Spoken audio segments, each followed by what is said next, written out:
Curhatan Larissa Chow tentang kondisi sang putra Yusuf jadi bahan perbincangan. Larissa mengungkapkan jika Alvin Faiz hingga kini belum menengok Yusuf.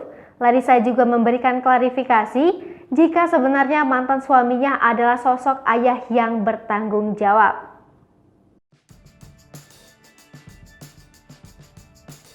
Namun, untuk urusan mendatangi sang anak, Larissa menilai Alvin masih sibuk. Setelah curhatan tersebut, Alvin Faiz langsung memberikan jawaban. Suami Henny Rahman ini mengaku semua telah berubah. Namun Alvin Faiz tegas masih sangat menyayangi Yusuf. Ia juga beralasan sangat sibuk sehingga tak bisa mengunjungi sang putra. Terakhir, Alvin meminta agar tak lagi membahas masalah di media sosial. Ia juga berharap hubungannya dengan Larissa menjadi baik menjelang bulan Ramadan ini. Pada unggahan selanjutnya, Alvin membagikan pesan singkat yang ditulis oleh istrinya untuk Larissa. Terlihat Henny Rahman menuliskan permintaan maaf untuk Larissa. Diberitakan Tribun News, manajer Larissa, Adit, sempat menyebut Alvin Faiz jarang menemui Yusuf. Anak berusia 4 tahun tersebut mengaku rindu dengan abinya. Pengakuan Yusuf itu diketahui lewat postingan Larissa Chow di Instagramnya.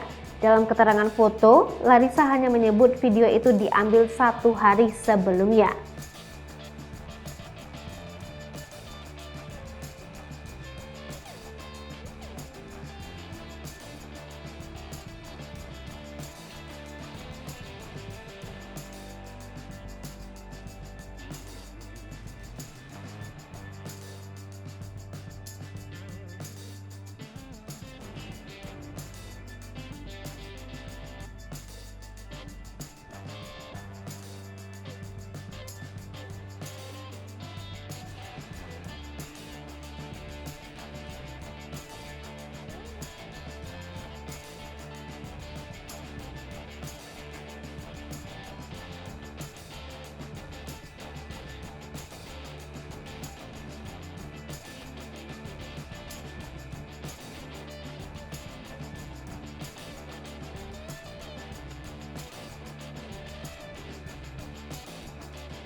Hai pemirsa Sri Popo TV, jangan lupa komen, like, dan subscribe, serta tonton terus berita-berita terupdate lainnya ya.